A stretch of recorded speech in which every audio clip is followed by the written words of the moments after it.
Dice la palabra de Dios: esto te escribo, aunque tengo la esperanza de ir pronto a verte, para que citando sepas cómo debes conducirte en la casa de Dios, que es la iglesia del Dios viviente, columna y baluarte de la verdad, e indiscutiblemente grande es el misterio de la piedad. Dios fue manifestado en carne, justificado en el Espíritu, visto de los ángeles, predicado a los gentiles, creído en el mundo, recibido arriba en gloria. Vamos a orar. Señor, te damos muchísimas gracias, Padre. Gracias por la bendición que podemos tener, no solamente de celebrar un aniversario más como iglesia, sino de tener, Señor, la oportunidad de alabarte, de predicar tu palabra, de escucharte hablar a nuestras vidas. Y Padre, creo que estamos siendo bendecidos por ti a través de las alabanzas, a través de las lecturas, y sé también que a través de tu palabra, Señor, tú bendecirás a cada uno de nosotros. Oramos pidiendo que tu Espíritu Santo nos ayude a entender tu palabra, a comprender tu verdad, que sea el alimento más importante de este día y que ese alimento, Señor, dé fruto en nuestras vidas para tu honra y para tu gloria. Bendícenos, Señor. Está con nosotros en este tiempo y que, Padre, podamos meditar en tu palabra buscando agradarte a ti en todo momento. Te pedimos y te agradecemos todo, Señor, en nombre de tu Hijo Jesús. Amén. Amén. Siempre que es un aniversario, las iglesias se preparan con tiempo y hacen todo lo necesario para estar lo mejor posible. A veces no suceden las cosas como uno quisiera, pero siempre uno se prepara, se alista, se baña, se peina, se pone su mejor ropa y busca estar a tiempo o busca estar en la iglesia. Eso es muy cierto, pero también es muy cierto que a veces se nos olvidan los aspectos o las cosas más básicas de la vida cristiana. Y creo que la meditación de esta tarde, la predicación de esta tarde, tiene que ver con esas cosas básicas de la vida cristiana que tal vez por tanto ajetreo se nos olvidan o las pasamos por alto. Simplemente no nos acordamos de ellas en el momento de estar en una celebración como esta. De veras, felicidades. 14 años no son fáciles, ya llegarán a los 15 y tendrán que hacer hasta baile y todo por los 15 años, una fiesta con pastel de 15 pisos, pero felicidades por estos 14 años, por la fidelidad que Dios ha tenido para con ustedes y por las muestras de amor de ustedes para con el Señor. Pero Pablo le tiene que decir a Timoteo en estos versículos esos aspectos fundamentales de la palabra de Dios. Se dice que había un entrenador de fútbol americano llamado Vince Lombardi. Si te gusta el fútbol americano, sabes quién es. Si no te gusta, no te preocupes, no tienes que saberlo. Pero él era entrenador de los Green Bay Packers. Por cierto, su nombre está en el Salón de la Fama del fútbol de Estados Unidos. Él se caracterizó por hacer un gran énfasis en sus equipos en los fundamentos del juego. Se dice que en una ocasión su equipo iba tan mal, lo iban apaleando, estaba tan mal el equipo que a medio tiempo se presentó en medio de todos en el descanso, ahí en donde se reúne el equipo, les enseñó un balón de fútbol americano y les dijo: este es un balón de fútbol americano. Obviamente todos sabían que era un balón de fútbol americano, pero la idea es, tienes que conocer el fundamento de las cosas. Y a veces por estar tan ajetreados en la vida, y sobre todo en la vida cristiana, se nos olvidan las cosas básicas de la vida cristiana. Cosas que sabemos. Ninguna de las cosas que voy a mencionar hoy no las sabes. Estoy seguro que ya las sabes. Pero también Timoteo las sabía y Pablo tiene que recordarle a Timoteo todas estas cosas. Vamos a encontrar aquí 3 fundamentos básicos de la iglesia. 3 fundamentos básicos de la iglesia que todo siervo, que todo creyente debe conocer para glorificar a Dios. 3 fundamentos básicos. El primero, el Señor de la iglesia. El segundo, la misión de la iglesia. Y el tercero, el mensaje de la iglesia. Muy sencillo. Es un bosquejo muy sencillo, muy bautista de 3 puntos. Muy sencillo el bosquejo, solamente para ir y ver lo que Dios nos tiene preparado en este pasaje. A lo largo de esta carta, Pablo le ha ido diciendo a Timoteo acerca de aquellos aspectos que él tenía que ir mejorando, supliendo en la iglesia. Timoteo había sido dejado, era un pastor joven, tal vez unos 45, 50 años, muy joven, casi un niño diríamos algunos, muy joven, pero había sido dejado en una iglesia y él tenía que pastorear la iglesia. Y en esta iglesia había infinidad de problemas. Había ancianos en la iglesia que no cumplían su función. Había mujeres que querían cumplir la función del anciano, imagínense. Había hombres que no cumplían los requisitos bíblicos para ser un anciano, o había creyentes que no cumplían los requisitos bíblicos para ser un diácono de la iglesia. Entonces, Pablo le tiene que decir a Timoteo aspectos fundamentales de la vida cristiana, básicos, de primer grado, diríamos, de párvulos, como se acaban de ir, ¿no? De párvulos. Entonces, Pablo tiene la intención de mostrarle a Timoteo estos fundamentos del ministerio de la iglesia, y tres básicos que cualquier siervo de Dios nunca debe de olvidar. Nunca. No lo pases por alto, nunca se te venga una idea diferente a esto, porque esto es la palabra de Dios. Esto es la palabra de Dios. Tristemente hoy hay iglesias y muchos cristianos que han perdido de vista lo importante, lo básico, la razón de ser parte del cuerpo de Cristo. Se piensa que la iglesia existe para entretener personas los domingos, y que quien va los domingos a la iglesia es porque no tiene nada que hacer, entonces tiene que ir a la iglesia. Bueno, hay quien piensa eso. Hay quien piensa que va a la iglesia para pasar un rato entre amigos, entre cuates, y pasarla bien, a gusto, personas buenas, ¿no? Todos se ven bien buenos. Sí, personas buenas, personas que te saludan, que te sonríen, que te atienden. Y hay quien piensa que va eso a la iglesia. Hay otros que piensan que pueden ir a la iglesia para deshacerse de sus hijos. 2 horas sin los niños es mucho, entonces pues hay que ir a la iglesia para que se vayan a los parvulitos, y pues ya, ¿verdad? Todos los que tienen hijos chicos saben a qué me refiero, y los que no los tienen, un día van a agradecer la clase de párvulos. Hay iglesias que están llenas de ministerios, y ministerios de todo tipo, hermanos, desde hospitales, guarderías, escuelas, universidades, seminarios. Pero digamos que eso es lo bueno, ¿no? Pero bueno, hay a quienes tienen clínica de rehabilitaciones, teatros, cines, discotecas, centros de diversión. Y uno dice, ¿para eso es la iglesia? ¿Para tener ese tipo de cosas? Se pierden dentro de muchas cosas que son buenas, lo básico de la vida cristiana, lo básico respecto a la iglesia, lo básico. Y es muy probable que la iglesia en Éfeso estuviera perdiendo esa información, eso fundamental, y se andaban metiendo en asuntos periféricos de la vida cristiana. Es por eso que Pablo escribe estos versículos como un recordatorio a Timoteo, a ti y a mí, de lo que es los fundamentos de la iglesia cristiana. Ahora estos versículos, el verso número 14, nos muestra el propósito, 14 y 15 nos muestran el propósito de la carta. Pero también hay una transición. Después del capítulo 3 llegamos a la mitad de la carta. La primera mitad de la carta es una carta que habla de aspectos positivos, la otra mitad de aspectos negativos dentro de la iglesia. ¿Cuál es la razón de ser de la carta? Ve tu Biblia, verso número 14. Esto te escribo, aunque tengo la esperanza de ir pronto a verte. Pablo está escribiendo esta carta como un anticipo. Él quiere ir a ver a Timoteo, que está en Éfeso, pero no puede ir. ¿Dónde estaba Pablo? Bueno, Pablo estaba preso en Roma, en su aparentemente en su segundo encarcelamiento, al principio de su segundo encarcelamiento, por ahí del año 94, 95, hay quien no le atina mucho, pero bueno, por ahí más o menos, 64 a 65 después de Cristo. Él tiene la esperanza, el deseo de ir a ver a Timoteo, pero él sabe que puede tardar, y entonces le escribe esta carta. ¿Con qué propósito? Observa el versículo: para que si tardo sepas cómo debes conducirte en la casa de Dios. Este es un mensaje personal para Timoteo. Sepas, este va dirigido exclusivamente a Timoteo, aunque también para ti y para mí lo podemos usar o aplicar. Toda la iglesia debe conocerlo.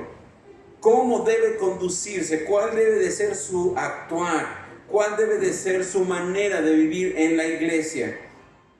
Ahora, este conocer, sepas cómo debes conducirte, es el deseo no solamente de tener el conocimiento, sino también la habilidad para alcanzar ese conocimiento, llegar a esa meta. Pablo quiere que Timoteo y todos los creyentes sepan cómo deben conducirse. Y la palabra clave aquí es esta: conducirse. Conducirse. Esta palabra habla de un estilo de vida, de una norma de vida, una actitud constante de todo creyente o siervo de Cristo. Si tú puedes ver un poquito antes de este capítulo, el capítulo inicia hablando de los requisitos para el anciano, y luego continúa hablando de los requisitos para los diáconos. Entonces Pablo se refiere a estos hombres que deben de saber cómo deben conducirse en la iglesia, cómo deben de actuar en la iglesia. Y lo primero que deben de saber es que ellos pertenecen a la iglesia, que ellos, ancianos y diáconos, son simplemente siervos de Cristo. Siervos, solamente siervos. Sí, tienen una función, tienen una autoridad, pero son siervos. ¿Por qué? ¿Por qué estoy diciendo esto? Observa en la mitad del verso 15. Y ahí encontramos el primer punto de nuestro mensaje: el Señor de la iglesia. La iglesia no es del anciano, la iglesia no es de los diáconos, la iglesia no era de Pablo, no era de Timoteo, la iglesia es del Señor. La iglesia es del Señor, el Señor de la iglesia. Dice, para que sepas cómo debes conducirte, verso 15, en la casa de Dios, que es la iglesia del Dios viviente. Es esencial para Timoteo, como lo es para nosotros, recordar que la iglesia le pertenece única y exclusivamente a Dios. A nadie más le pertenece. A nadie. No es mi iglesia, aunque si yo pertenezco es parte de mi vida, pero no es de mi propiedad.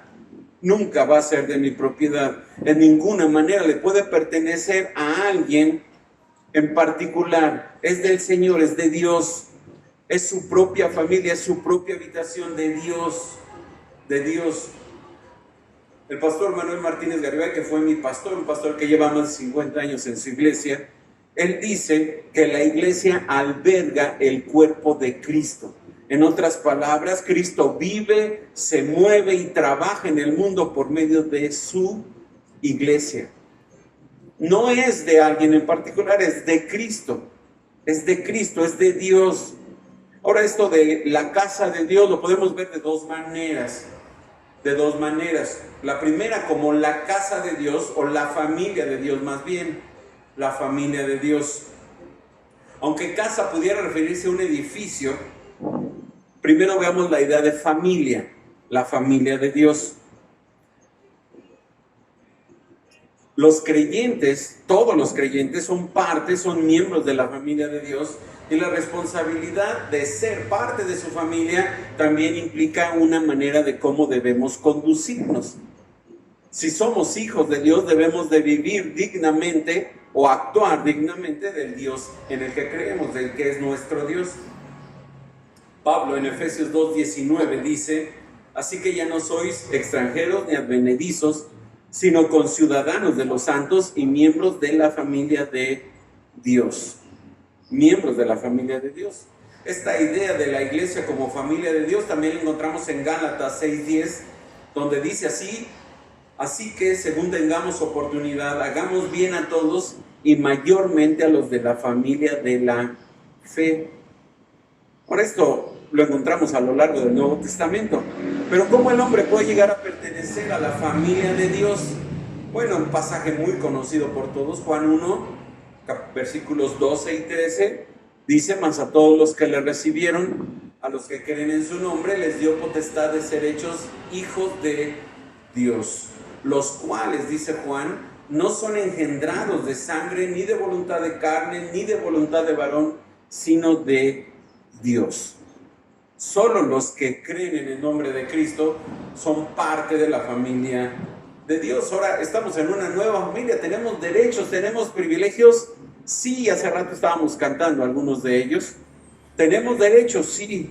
Romanos 8, 14 al 17 dice: porque todos los que son guiados por el Espíritu de Dios, estos son hijos de Dios. Ahí hay una enorme bendición, el Espíritu Santo nos guía. Pues no habéis recibido el espíritu de esclavitud para estar otra vez en temor, sino que habéis recibido el espíritu de adopción, por el cual clamamos: Abba, Padre.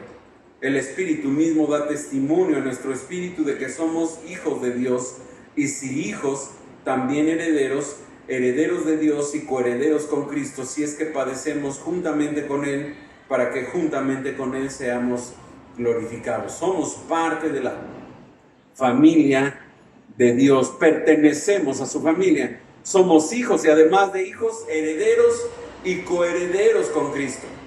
En el cielo solo hay una relación familiar, todos somos hermanos y hay un solo Padre.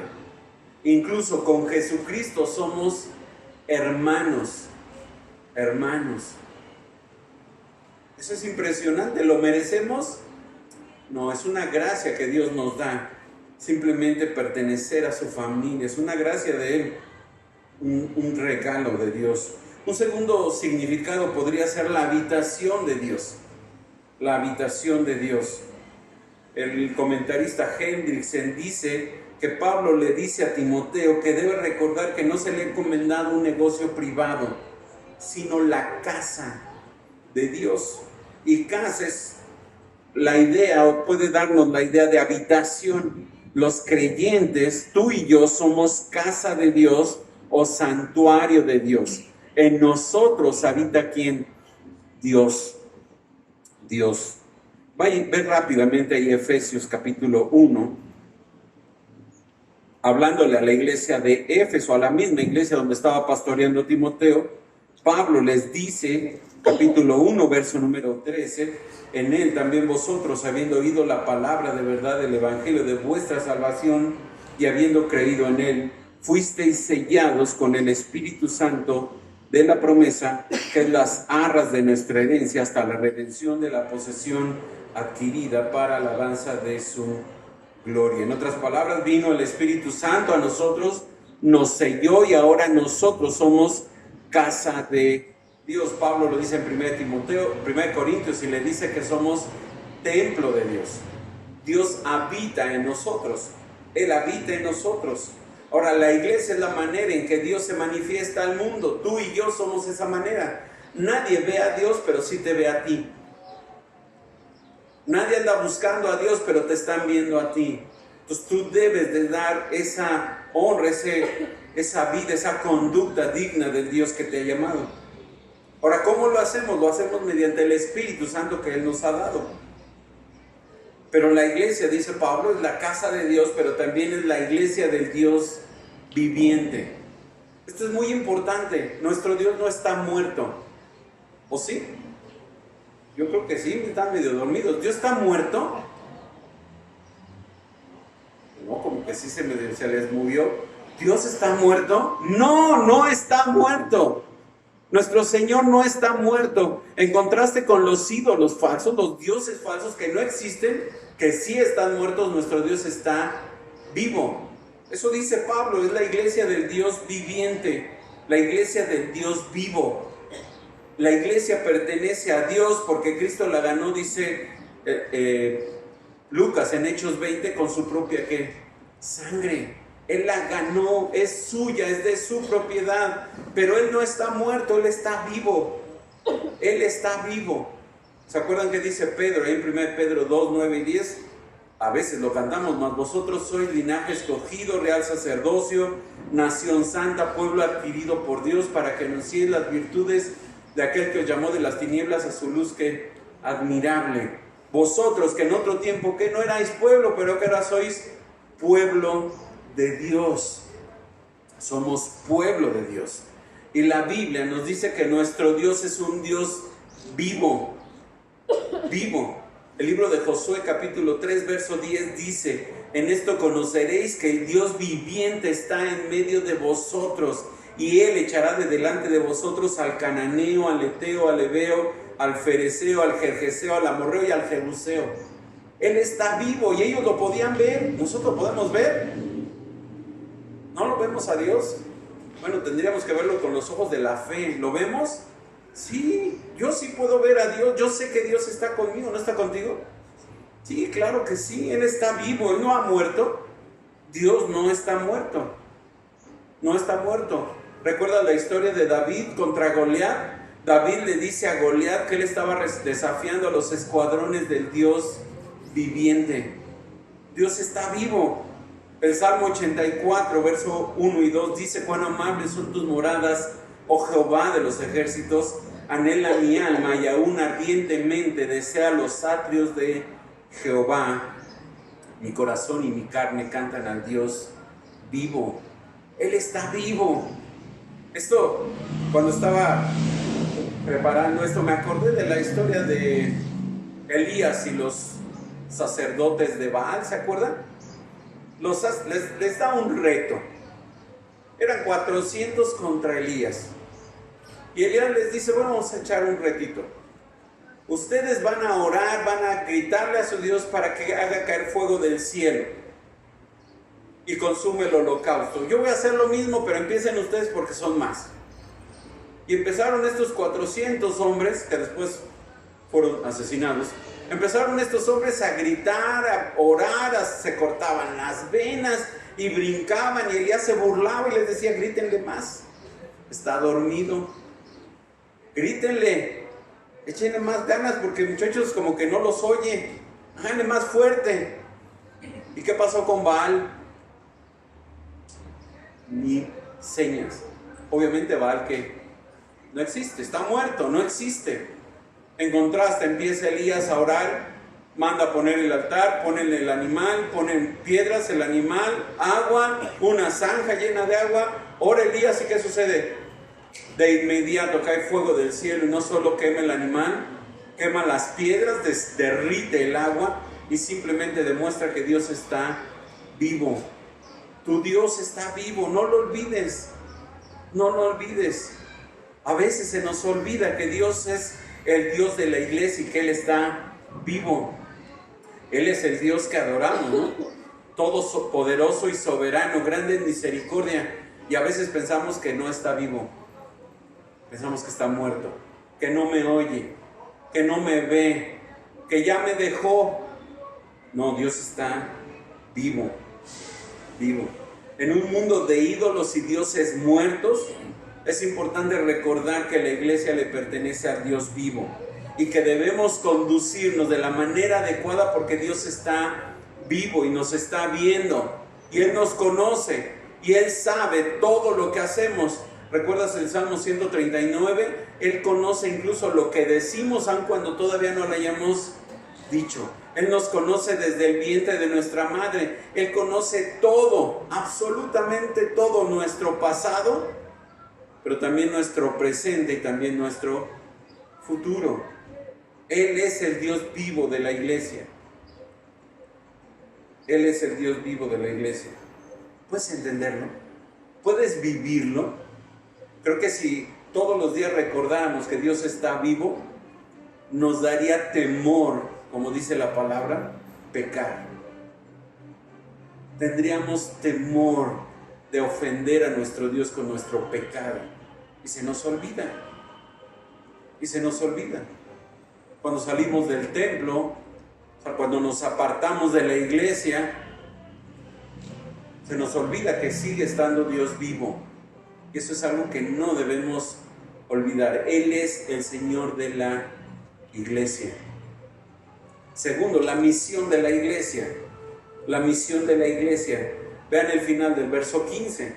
Espero que tengan su Biblia abierta. Estamos en 1 Timoteo 3:15. Para que citando sepas cómo debes conducirte en la casa de Dios, que es la iglesia del Dios viviente. Y ahí viene la frase: columna y baluarte de la verdad. La misión de la iglesia es ser columna y baluarte de la verdad. ¿Por qué Pablo piensa en una columna? Bueno, probablemente Pablo pudo haber estado pensando en una de las 7 maravillas del mundo antiguo, el templo de la diosa Diana o Artemisa, la diosa de los Efesios. Un templo magnífico, impresionante, impresionante. Si tú puedes ver imágenes, porque no hay fotos obviamente, hoy solo quedan ruinas, pero si tú puedes ver alguna imagen de cómo creen que pudo haber sido, se queda corta. Este templo tenía 127 columnas. columnas, no columnitas como el poste ese, no, columnas, verdaderas columnas. Bueno, cada columna había sido adornada por un rey distinto y cada rey quería ser mucho más espléndido que el anterior, ¿no? O que el de al lado. Entonces, la mayoría de estas columnas tenían oro, piedras preciosas.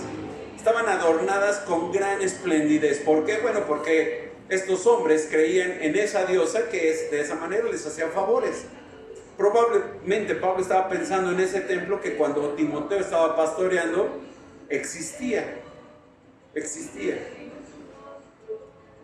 Pero bueno, probablemente lo importante es entender qué significan las columnas y qué significa ser baluarte. ¿Qué significa? Bueno, Pablo dice que la iglesia es columna de la verdad. Esto significa que la iglesia sostiene la verdad de Dios en medio de un mundo lleno de mentiras. La iglesia detiene la verdad de Dios en un mundo lleno de mentiras. Satanás es el padre de la mentira. Satanás quiere y llena al mundo con medias verdades o con mentiras absolutas. Nunca dice la verdad. Nunca. Y la iglesia debe de ser en ese mundo donde hay mentira o medias verdades, sal y luz del mundo, y debe allí de enseñar la verdad, debe ser columna de la verdad, debe de traer la luz en medio de la oscuridad. La iglesia debe ser la sal del mundo y conservar la verdad en medio de la maldad del mundo. Tristemente la iglesia se ha opacado y ha dejado de mostrar la verdad. Y yo creo que a todos nos ha pasado, a todos en algún momento. Tal vez tus amigos, tus compañeros, tus primos, tu familia te habla de que es bueno el aborto. Y tú como cristiano dices, sí, pobrecita cuando la violaron, ¿no? No, la iglesia debe sostener la verdad, porque el mundo solo tiene mentiras. Es la iglesia quien debe de hacerlo. El mundo nunca va a decir una verdad de Dios. E incluso tú los has oído, hablan palabras de la Biblia, palabras del mismo Jesús, y ni siquiera saben de dónde salieron.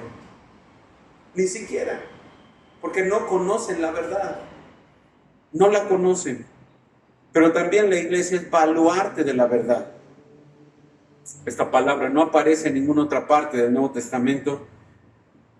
Y hay dos ideas. Una se refiere al cimiento en que descansa la estructura, al fundamento de la columna, al cimiento de la columna, o también dicen que se puede referir a una especie de bandera, a un baluarte que se colocaba en alto para que todos vieran y que todo esto fuera una especie de señalamiento. Entonces la iglesia es tanto el cimiento como las columnas donde se descansa y se sostiene la verdad. La verdad. La iglesia debe ser testimonio de la verdad de Dios. La iglesia debe sostener y levantar la verdad de Dios en medio del error. Y tú y yo, como siervos de Dios, debemos conocer la verdad, porque esa es tenemos que conocerla, pero también tenemos que sostener y levantar la verdad, aun cuando vaya de por medio de nuestra vida. No importa. Estamos buscando llevar la verdad de Dios por encima aún de nosotros mismos.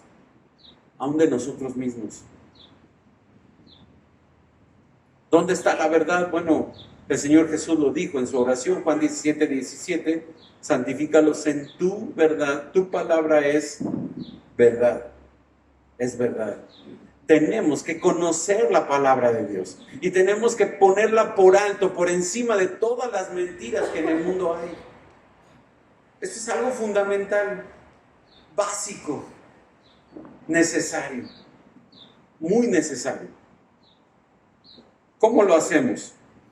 ¿Cómo lo podemos hacer? Bueno, por medio de oír y obedecer la palabra, Mateo 13:9, por medio de usarla correctamente, 2 Timoteo 2:15, guardarla en el corazón, Salmo 119:11, sosteniéndola en alto como palabra de vida, Filipenses 2:16, o también podemos comerla, Apocalipsis 10:9, defenderla, Filipenses 1:16, divulgarla, Mateo 28, 18 al 20, demostrar su poder en una vida consagrada, Colosenses 3, 12 al 17, debemos de sostener la verdad con nuestra vida. Eso es lo que hace la iglesia. La iglesia es como una pequeña luz en un mundo lleno de oscuridad. ¿Qué hace cuando hay mucha oscuridad y hay una luz? Se desvanece la oscuridad. Se va apagando la oscuridad. Ya no está tan oscuro como al principio. ¿Qué necesita hacer la iglesia? Esa luz en medio del mundo en oscuridad. El mundo nunca va a buscar a Dios. No pienses que la gente en el mundo va a andar buscando a Dios. No, Dios los va a buscar. Pero ahí en medio tú estás y estoy yo. Y nosotros debemos sostener la verdad. Sostenerla. Debemos tener mucho cuidado. Mucho cuidado. El mundo está lleno de error, lleno de mentiras. Lleno de mentiras. Y a veces por no conocer la verdad, somos fácilmente engañados por el mundo, pensando que las cosas son buenas. Está bien cuando no tenemos la verdad de Dios en nuestro corazón y en nuestra mente.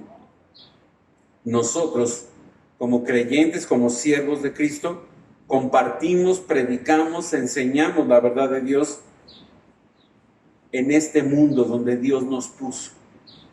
Él le dijo al Padre: no te ruego que los quites del mundo, sino que en medio del mundo los guardes del mal. Pero ahí en medio del mundo la iglesia debe de ser columna y baluarte de la verdad. Muy importante. No se nos debe de olvidar. Yo sé que ya pasaron 14 años. Yo no sé si todos tienen los 14 años en la iglesia. Tal vez sí, o tal vez tienes más años de ser creyente, pero se te olvida, ¿no? Estás tan lleno de mundo, tan involucrado en el mundo, que se te olvida la verdad de Dios. No importa tu verdad, importa lo que Dios opina.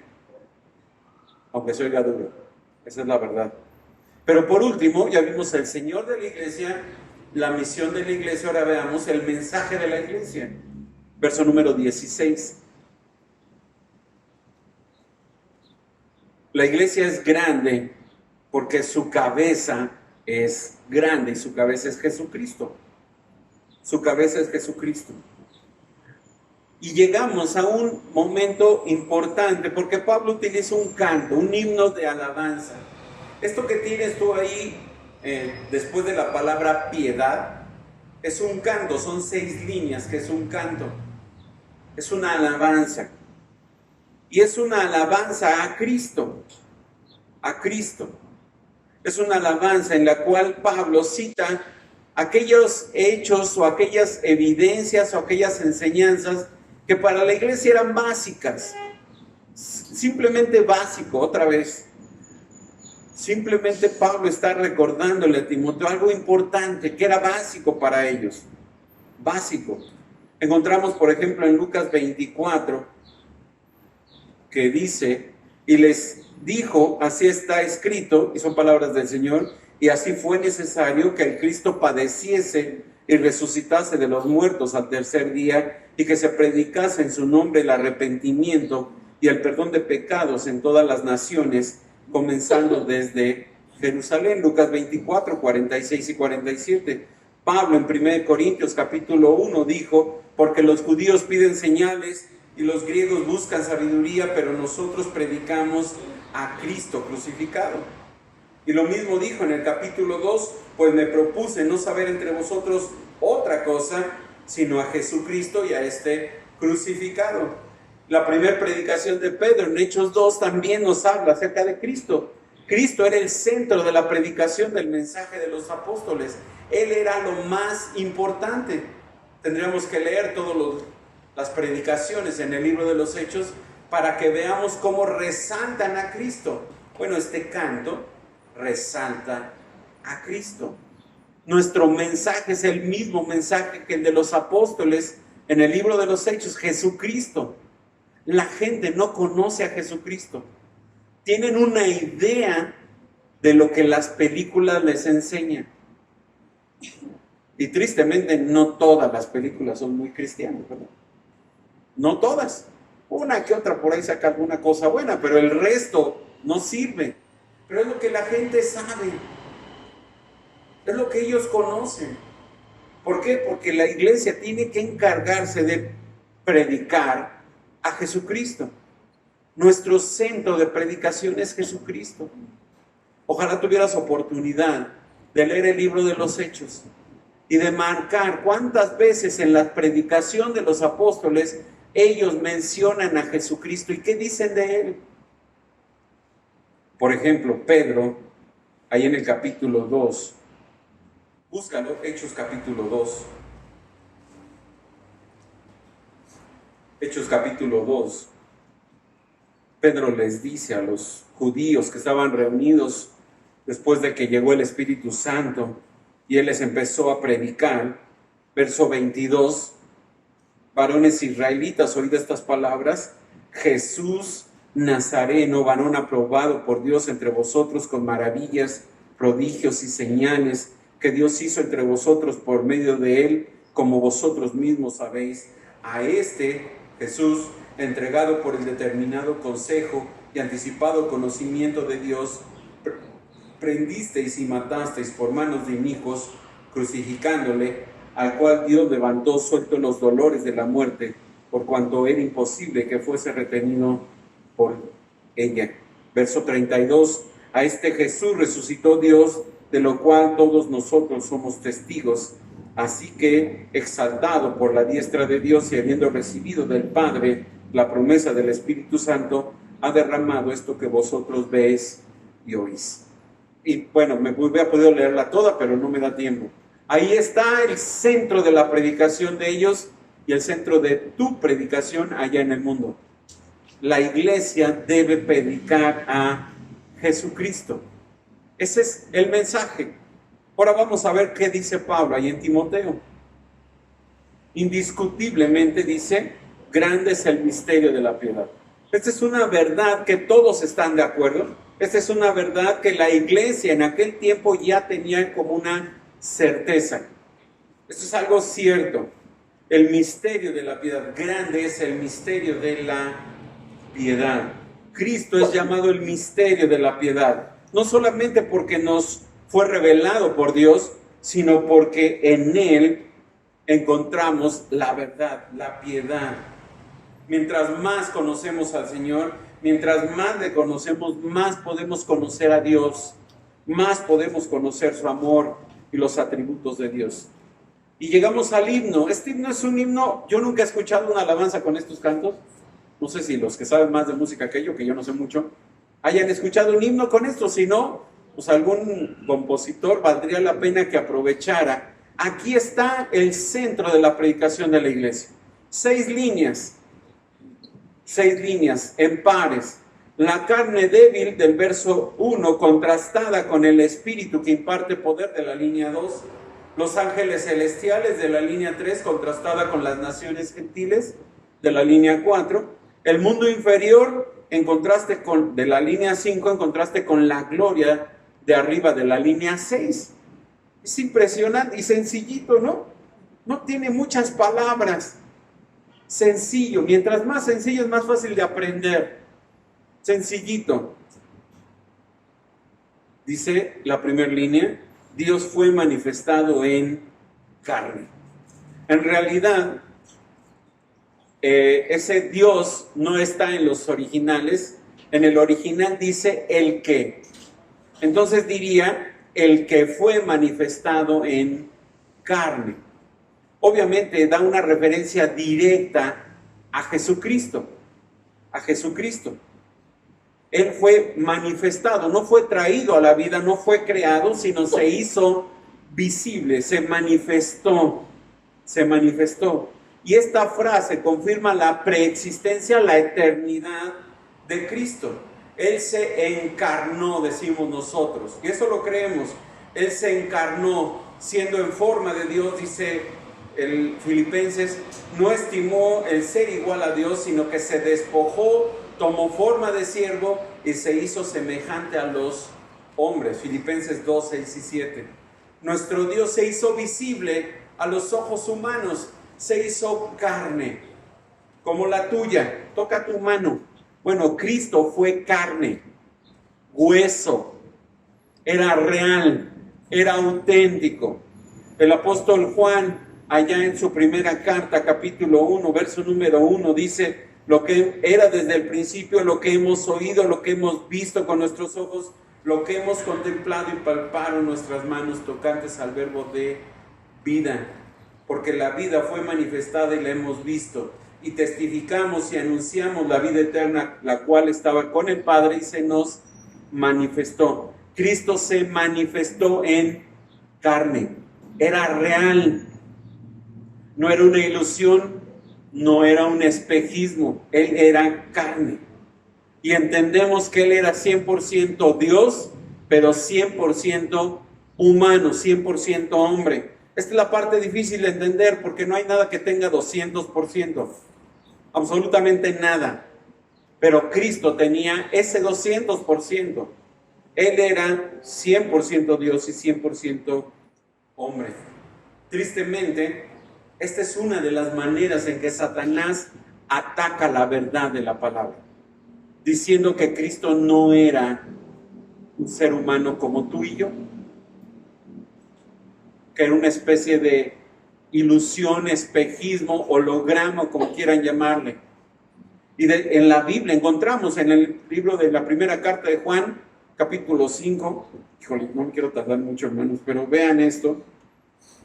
Primera de Juan 5, dice: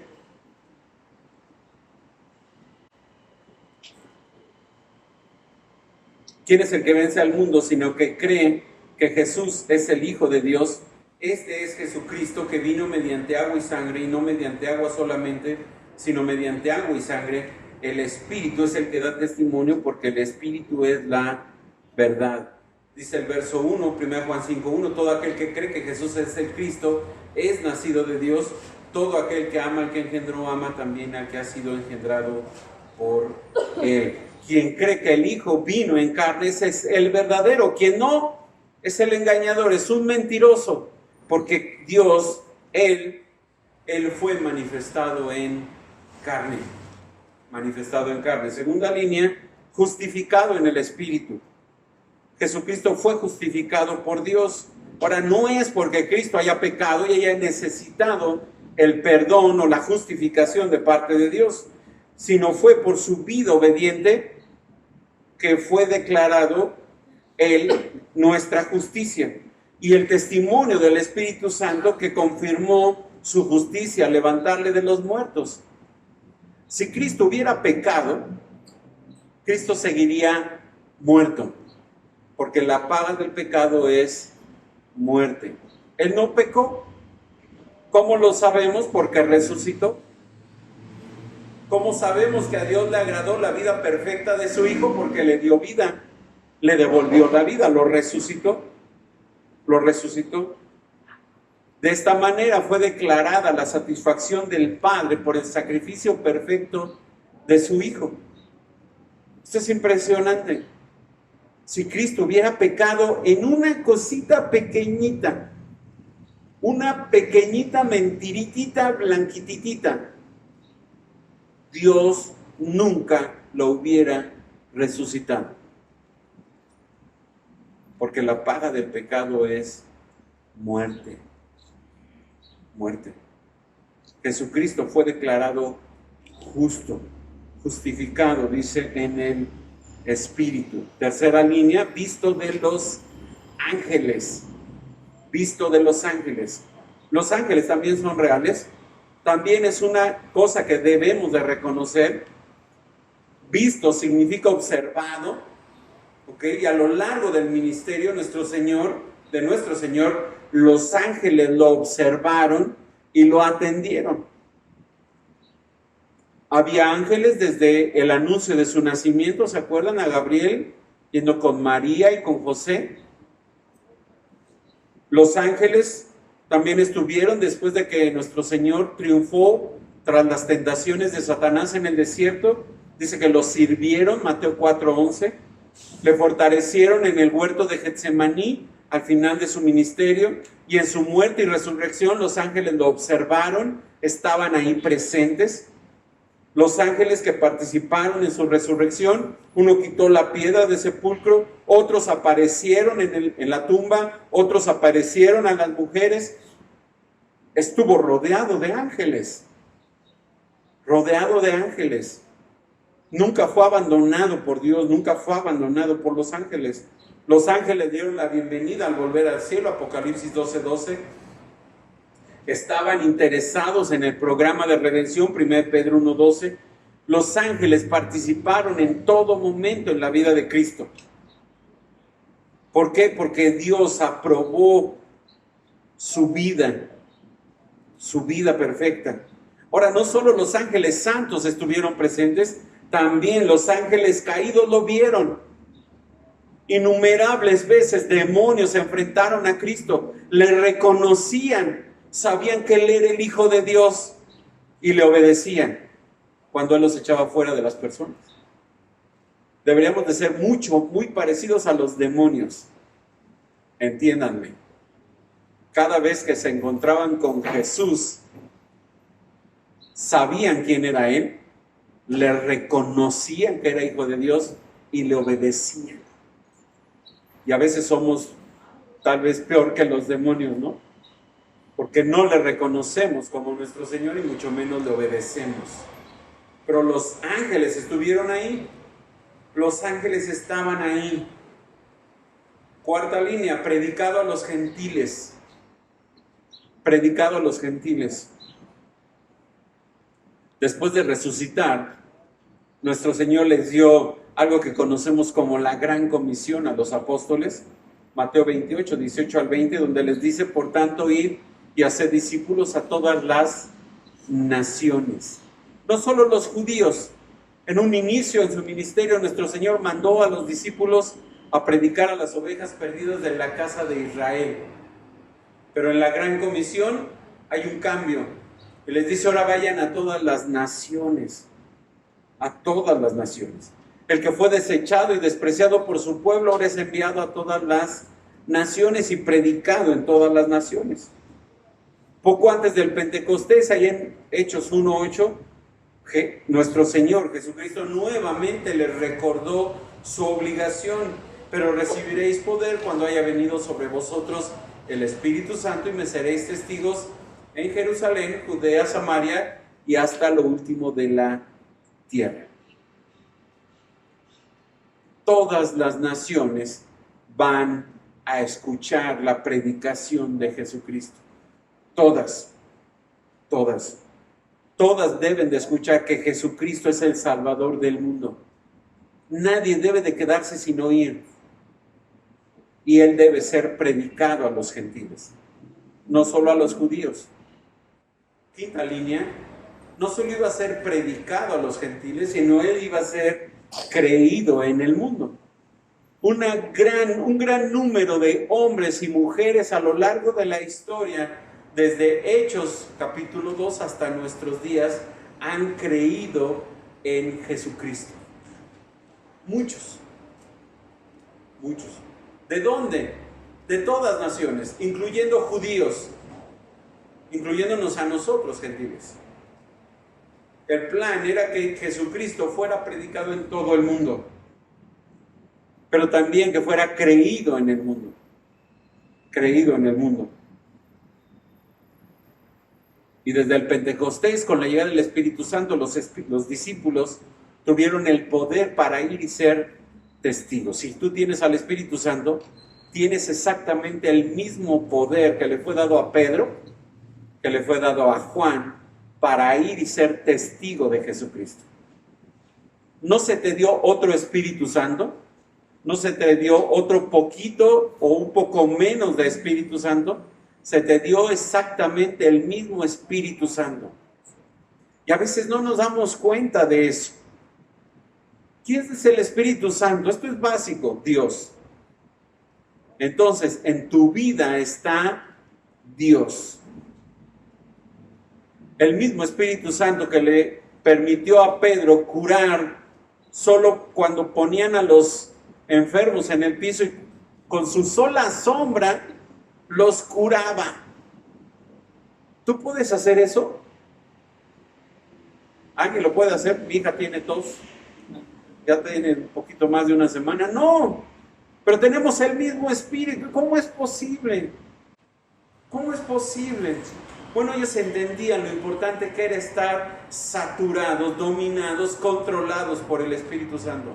Y tú y yo, no. Y tú y yo no. Ellos tuvieron exactamente el mismo poder para ir y predicar y la gente creía. Después de la primera predicación, miles creyeron. Meses después, otros miles se agregaron. Y después, simplemente fue una explosión. Y el evangelio fue creído en el mundo. Tú y yo estamos aquí por esa predicación de los apóstoles en el libro de los Hechos. Si no, no estaríamos aquí.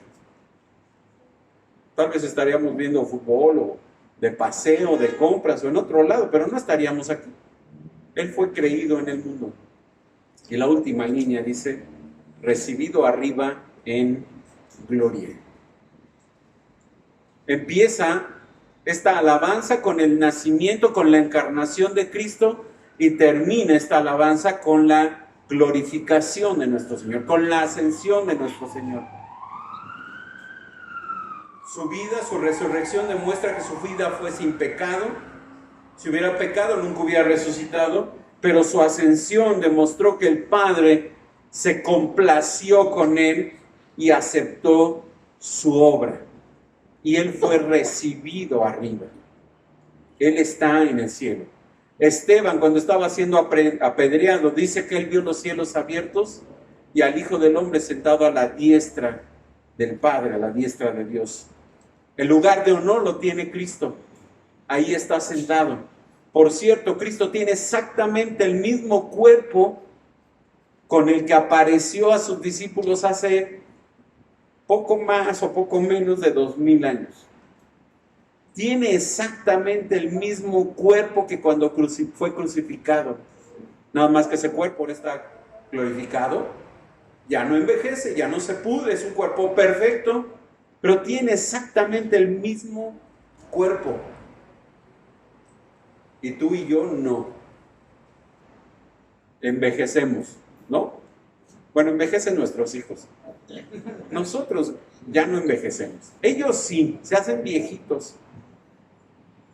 Nuestro Señor tiene exactamente el mismo cuerpo con el que fue recibido hace 2000 años.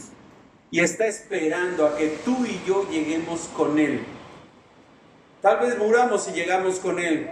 O tal vez nos toque el arrebatamiento y nos vamos a ir con Él. Exactamente. Y ahí vamos a estar con Él. Él fue recibido arriba en gloria.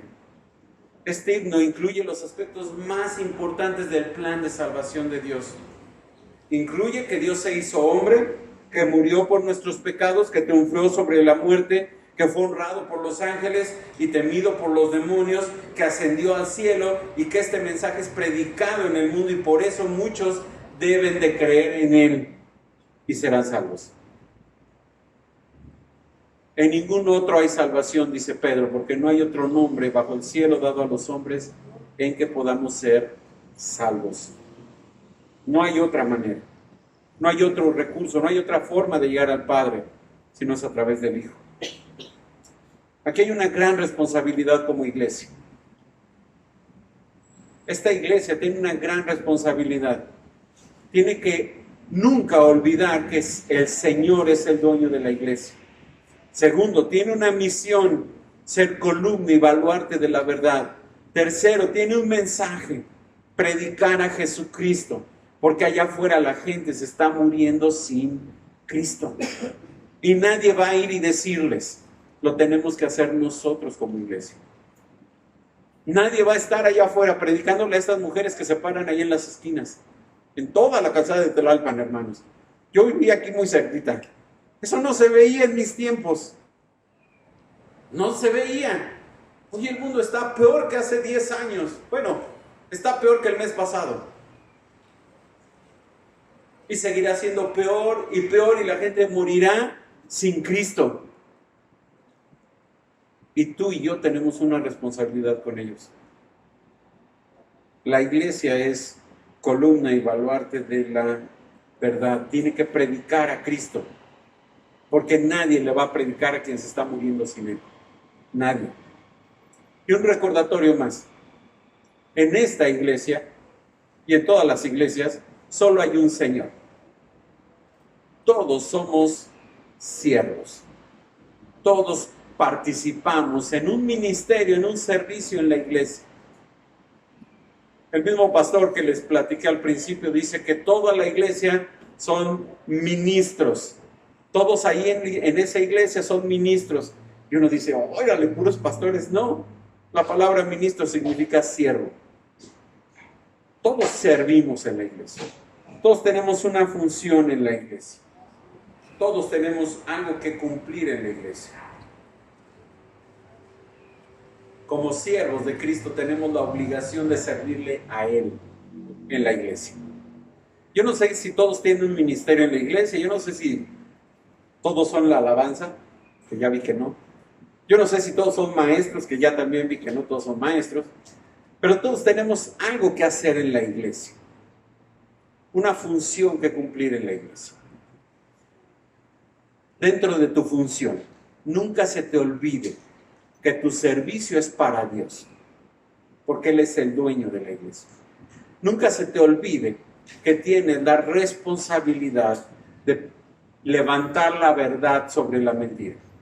Y por último, nunca se te olvide que tu mensaje es Jesucristo. Ese es nuestro mensaje. Esa es nuestra obligación como la iglesia de Cristo.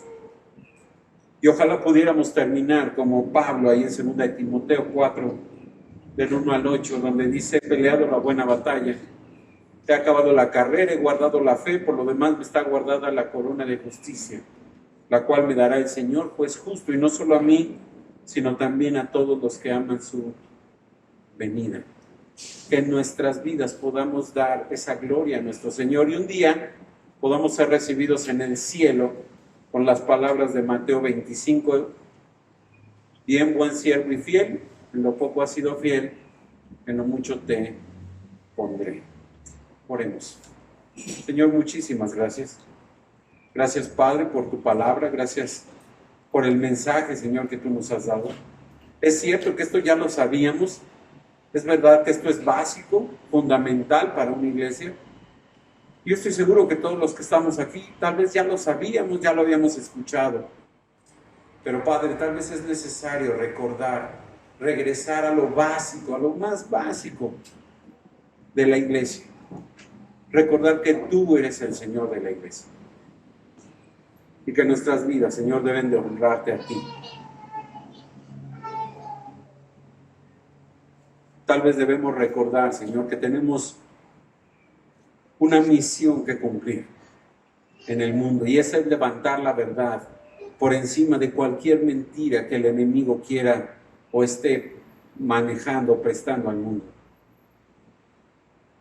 Recordar, Señor, que en tu palabra encontramos la verdad y que debemos de conocerla, estudiarla, meditarla, obedecerla, predicarla, vivirla. Pero también hemos recordado que tenemos un mensaje muy importante, porque la gente está muriendo sin Cristo. La gente está muriendo sin conocer a Jesucristo. Y nosotros como iglesia, como tu iglesia, tenemos la responsabilidad de predicar a Jesucristo. Predicarlo en cualquier lugar, en cualquier momento, a cualquier persona. Porque, Padre, tal vez sea la última vez que esa persona tiene oportunidad. Que esta iglesia, Señor, se pueda caracterizar por estas tres cosas. Que recuerden siempre que el Señor eres tú. Que su misión es sostener la verdad. Y que su predicación es Jesucristo. Bendice, Padre, esta iglesia. Bendice a cada uno de los que sirven en ella. Bendice a sus pastores.